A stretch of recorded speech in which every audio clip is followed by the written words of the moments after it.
Assalamualaikum warahmatullahi wabarakatuh. Kami dari kelompok 1 akan menyurvei tempat kerajinan bambu Bapak Tommy yang beralamat di Sukamulya. Untuk video lebih lanjutnya, mari kita ke tempat lokasi pembuatan kerajinan bambu. Assalamualaikum warahmatullahi wabarakatuh. Ini saya akan menanyakan Bapak buat kerajinan bambu ini. Pertama, kerajinan apa saja yang Bapak buat dari bambu tersebut? Ya, assalamualaikum.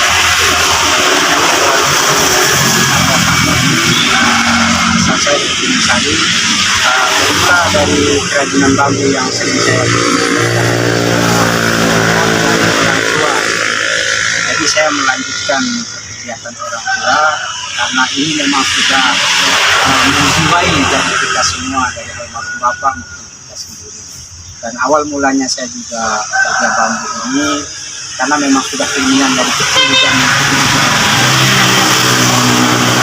sistem pembuatan bambu porsi bambu ini memang membutuhkan bambu yang umurnya yang sudah khususnya sekitar 1 tahun.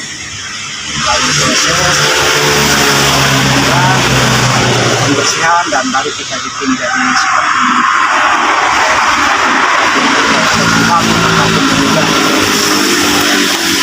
dalam hal ini insya Allah selama kita beraktivitas di mebel bambu ini kita sudah menerima berbagai macam pesanan seperti kursi, lemari, berugak dan lain-lain.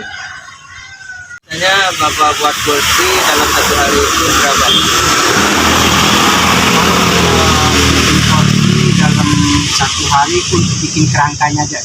Kalau kerangkanya minimal kita bisa bikin 1 kerangka. Dan kalau proses pembuatan kursi ini minimal 3 hari sampai finish. Harus bisa masalahnya ya, masalah. Ada sistem perawatan bambunya, apakah ada pada pengawetannya? Nah, kalau untuk perawatan bambu dalam alternatifnya kita pakai lapis. Jadi dia istilahnya sejenis untuk pengawet bambu. Jadi memang rata-rata dari dulu kita untuk bikin bangunan atau bambu kita gunakan yang namanya pengawet bambu, itu namanya lapis. Jadi sistem untuk pencegahan biar bambu tidak seperti makan raya. Intinya bisa kita pakai untuk total maupun kita cor dalam setiap ruas-ruasnya ini bisa kita masukkan. Berapa lama ketahanan bambu itu berlaku? Nah, sekarang kita intinya sistem perawatan itu kalau memang kita tetap rawat, insya Allah dia bisa berkisaran sampai 30 tahun. Intinya dia tidak kena hujan panas, insya Allah lama kita pakai. Pemasarannya Bapak biasanya berkeliling atau tidak di tempat atau orang kesini langsung pesan ke Bapak? Ya, karena saat ini kan kita buka bisnis sendiri, jadi istilahnya kita juga sampai tidak bisa minta bantuan media sosial untuk penjualannya. Jadi tergantung pesanan orang. Umpamanya ada pesan di luar, kadang kita bikinkan kayak juga atau villa, kita bisa bikinkan nelpon ataupun dibikin di lokasi. Kayak sering kita bikinkan kayak di Bali, di Kute ataupun di Gili Trawangan. Nah, kalau tidak memungkinkan untuk dibikin di sini, kita bikinkan dia di lokasi. Maupun ada sistem lockdown juga kita tidak Jakarta. Keuntungan yang Bapak dapatkan dalam 1 bulan. Nah, kalau masalah keuntungan kita kan tidak penting. Jadi istilahnya kita produk barang bermasalahkan laku yang 1 bulan. Jadi makanya kita kalau masalah keuntungan kita istilahnya tidak ada istilah itu. Jadi masalah penjualan kita omset paling rendah kita 1 bulan itu ada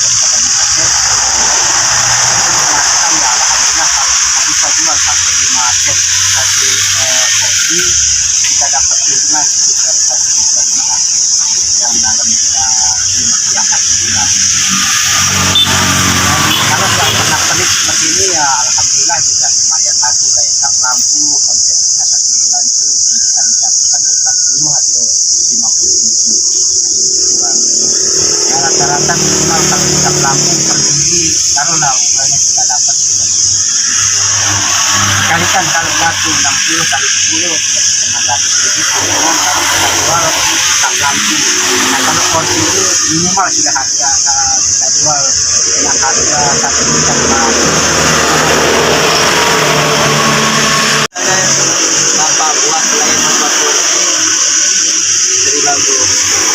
Kalau masalah proses yang kita bikin yang asal mulanya dari bambu ya seperti anyaman, kap lampu, istilahnya kayak meja rias, bakul.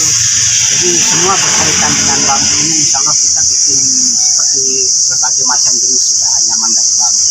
Alat apa saja yang Bapak gunakan dalam membuat kerajinan bambu? Nah, kalau alat kerajinan bambu ini sederhana sekali dia.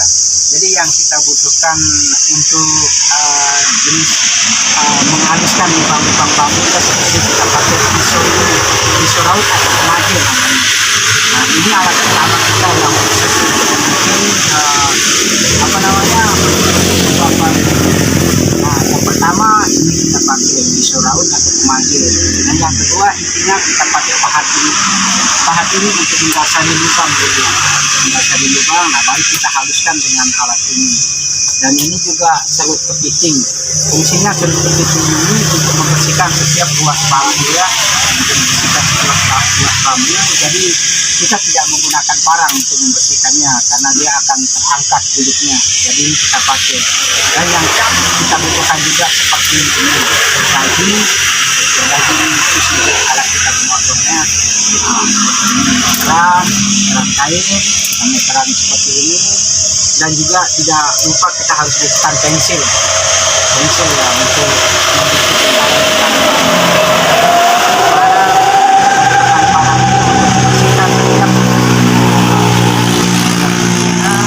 dan mungkin seperti ini nanti kita pas bikin anyaman kita pakai menggunakan yang ini pemotongan. Dan yang terakhir untuk penguat dari barang yang kita bikin bor. Jadi ini fungsinya untuk bikin pasak karena kita tidak menggunakan paku. Jadi kita gunakan istilahnya sama-sama bambu ya. Karena kekuatannya itu beda dengan paku. Kalau paku kita pakai dia pecah. Nah kalau sama bambu kan dia terisi bekas lubang itu. Beda buatnya dari bambu. Ya, memang sangat jauh beda. Kalau paku itu istilahnya kan bambu intinya dia berlubang, jadi dia nggak bisa kuat kayak kayu. Nah kalau kita pakai paku otomatis bambunya akan pecah.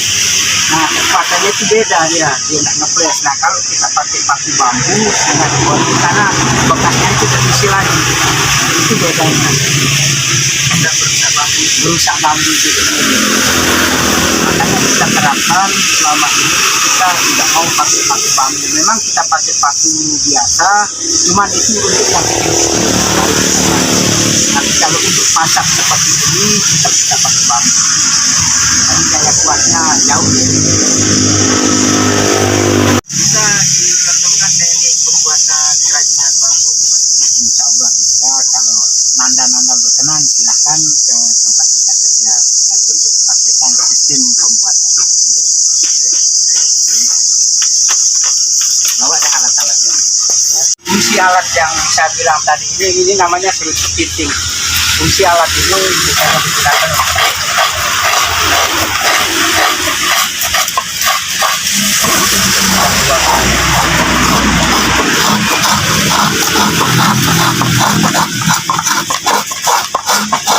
hasilnya seperti ini. Kalau kita pakai parang dia akan terkelupas, dia tidak sama hasilnya seperti ini ya. Ini fungsinya pas kita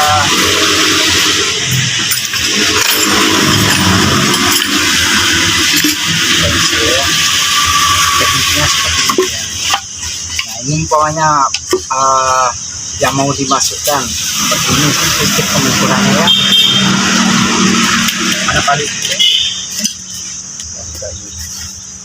Kita membutuhkan palu tapi dia istilahnya kita pakai kayu.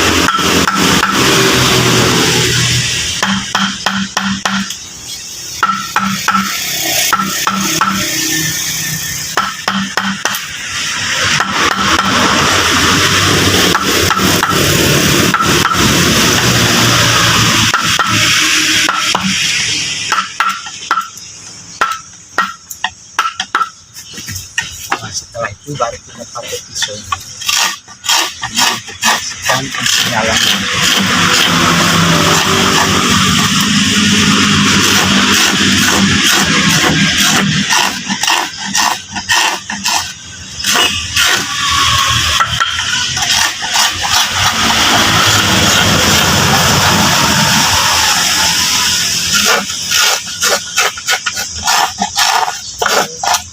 Ini yang kita perhatikan.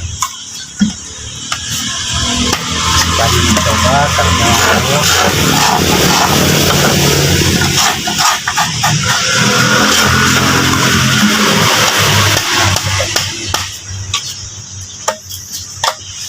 nah ini harus kita lihat seperti ini, jadi dia ngepas ya. Mungkin bisa dicontohkan sama adik ini. Ayo, Silakan sekalian Bang yang nah caranya ya seperti ini. pertama kita Ya harus kasih seperti ini kontennya ya.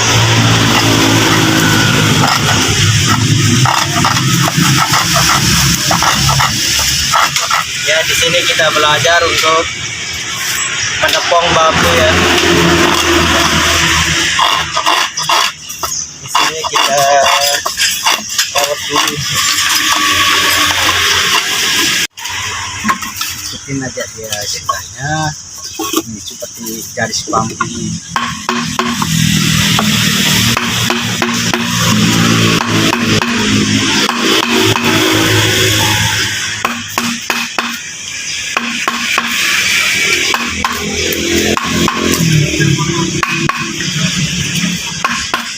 Ini bentuk ikan lubang ini juga sangat mendukung ya. Harus kita ikuti beratnya ini biar bambunya tidak apa istilahnya terlalu longgar. Nah tekniknya seperti ini dapatkan hasil yang bersih. Nah, ini dalamnya dulu kita buang. Coba dicontohin. Itu sudah dulu yang biar kelihatan rapi. Teknik yang perlu di sini di dalam dulu ya, posisi duduk juga mendukung ya, ikutin pas lurusnya ini ya.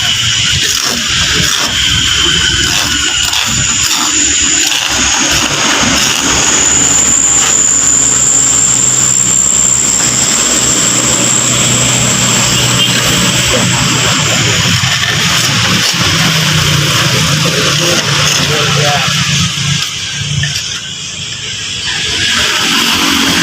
Sini nak biar bisa juga bisa dilihat ya.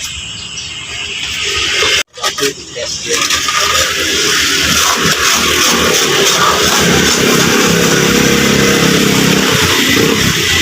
Sudah lahir ya.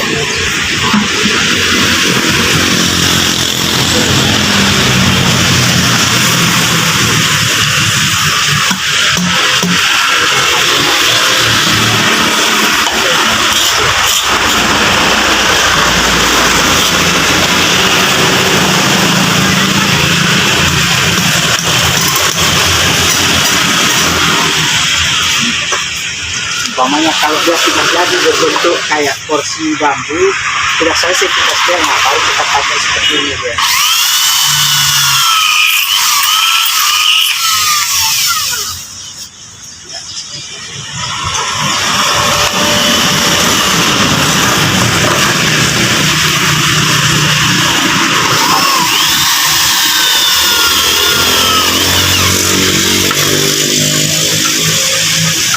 Ini untuk pasak ini ya, ini yang masuk ke sini, jadi dia terisi lagi, nggak kayak kita pakai paku dia pecah. Nah kalau ini terisi lagi, dan kalaupun sudah masuk ini bisa selalu dibuka kalau sudah full. Kalau masih dibuka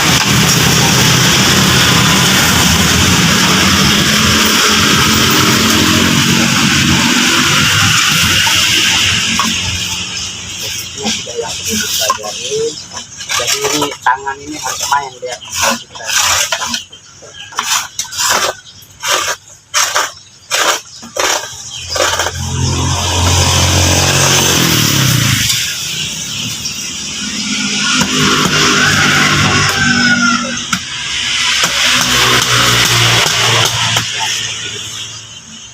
Sudah bagus ya. Karena ini memang tahap permulaan, mungkin nanti lama-lama latihan insya Allah akan bisa. Dan setelah kita bisa seperti ini, memang feeling kita yang harus main. Jadi apa yang akan kita itu sudah kelihatan ya, mana untuk tangan samping, untuk sandaran. Karena kita bikin porsi ini harus pilih juga yang mana. Jadi bentuk yang mana untuk jadi kaki, yang mana untuk jadi sandaran, itu kita harus bisa. Itu yang lama. Kalau sudah mungkin kita cepat, cuman pilih kita untuk pelatih barang itu rancangannya.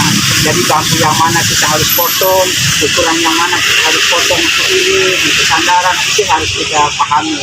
Jadi bambu tidak rusak ya, karena tidak sesuai dengan apa yang kita bikin. Sama kalau mau bikin meja, oh ini untuk kaki, ini untuk jadi palang mejanya. Jadi kita semua sudah kita pikirkan. Itu yang apa namanya yang paling lama pelajarin. Sekarang kalau bambu ini kan istilahnya dia dari yang besar sampai yang kecil bisa gunakan. Jadi sesuaikan. Kalau dia terlalu besar kita masukkan otomatis dia tidak bisa. Jadi selisihnya antara 2 atau 3 cm baru dia bisa masuk. Itu harus kita pelajari juga ya.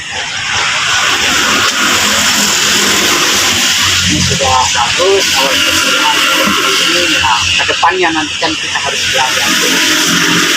Aman juga selama ini bukan kemarin-kemarin kita bikin, dari mulai usia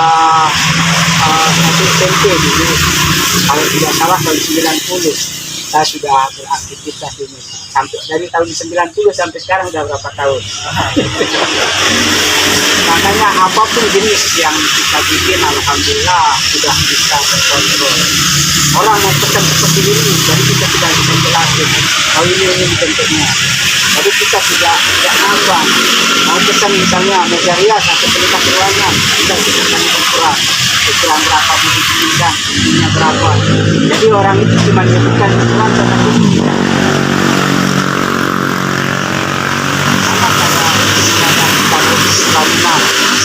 Bangunnya bikin rumah, ukurannya berapa, kalau 3x3 berapa minggu pengerjaannya kita sudah bisa prediksikan. Kalau untuk bangunan rumah bambu yang intinya simple sudah kayak villa-villa biasa ukuran 3x6 kita bisa selesaikan dalam jangka waktu 1 minggu. Berapa budgetnya itu bangun? Kita istilahnya perhitung per meter. Kalau yang per meternya kita ambil 1.800.000. Kalau 3x6 kalikan sudah berapa untuk volume? Itu berkisaran antara 35 ke 36 juta ya. Kalau kita bikin dengan harga yang 400 minimal ya. Tapi kalau di tempat wisata dia beda, karena kita kan makan jauh juga.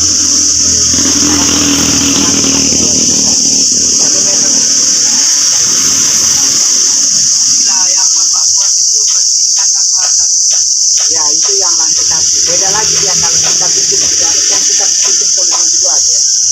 Ya, kalau yang biasa tergantung dari kalau kita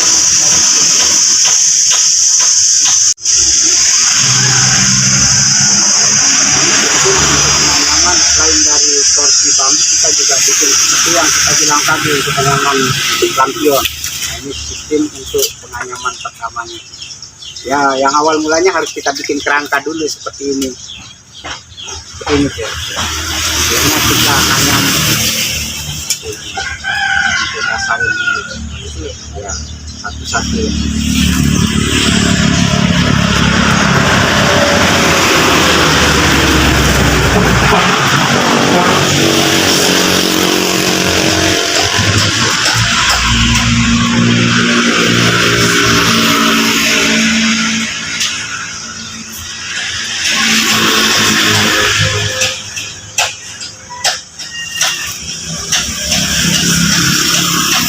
Ini teknik pembuatan lampion.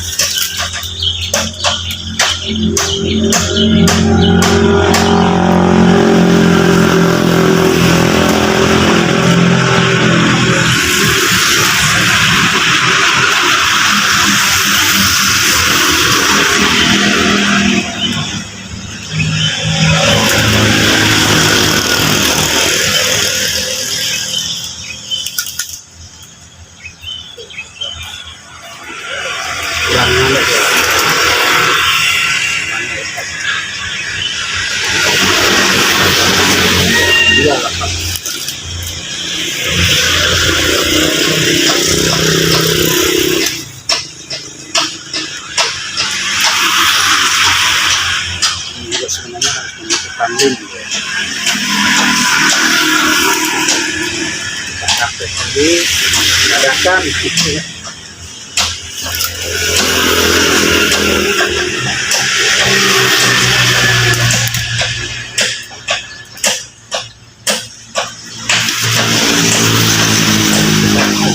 Dasar.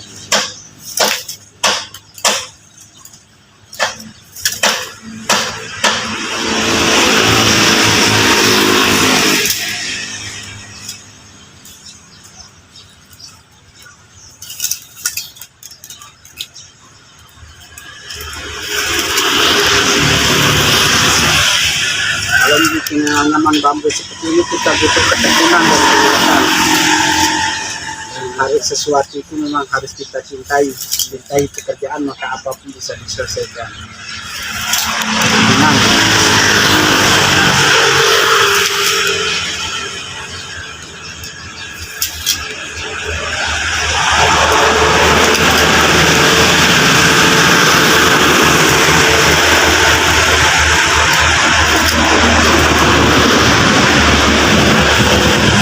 Kita juga sering adakan pelatihan di kantor desa dari kita istilahnya untuk membina pemuda. Bukan sekedar saya kita sendiri aja. Karena mana biasanya saya sering juga pelatihan kemarin kayak di Putu Batu, Tangke, Lenet, sama di Tirpas, Teku, udah sering juga kemarin. Pernah ke Apitai? Iya, ke Apitai juga kemarin pernah. Yang di namanya dekat Terimut itu ya. Betul. Dulu ya pernah latih di sana sama di Tirpas. Kalau tidak salah tahun 2009 gitu. Kalau di Tirpas mungkin sekitar 6 tahun yang lalu. Yang kemarin sudah 2 tahun ini di Lenet, kantor desa Lenet. Di Bebidas, di Wasen Pucat itu kan kebetulan kita bikin gapura juga di sana. Kantor desa. Bapak selain bekerja juga Ya, pelatihan aja. anak-anak muda. Ya, pemuda muda. Karena apa di sini kan sumber daya alam bambu ini banyak. Jadi kita manfaatkan dia.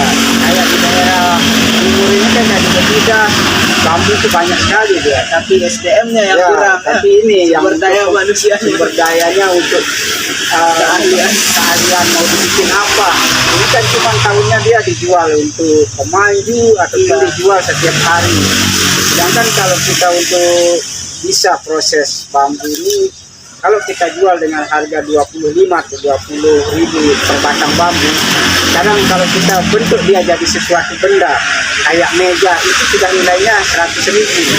Paling kita menghabiskan 100 biji bambu bisa harga 100 ribu. Itulah perbedaannya.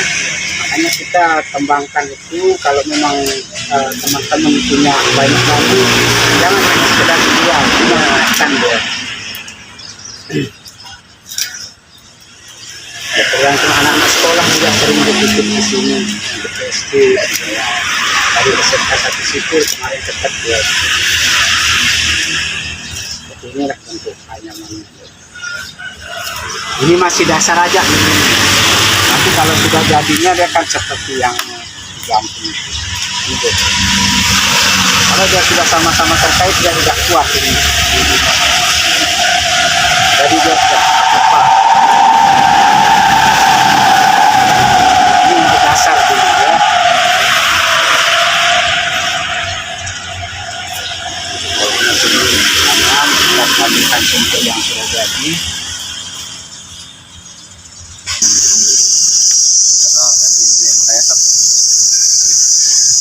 Nilai lebih cepat 2 kali.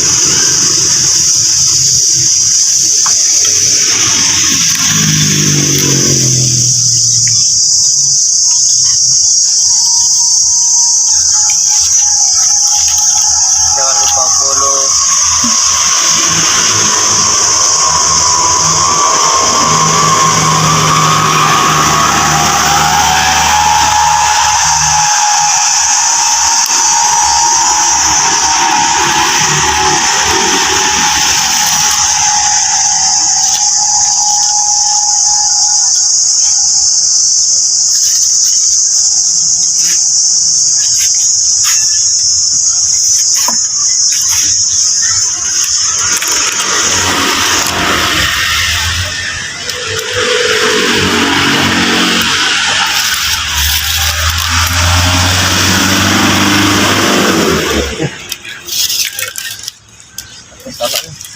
Ya,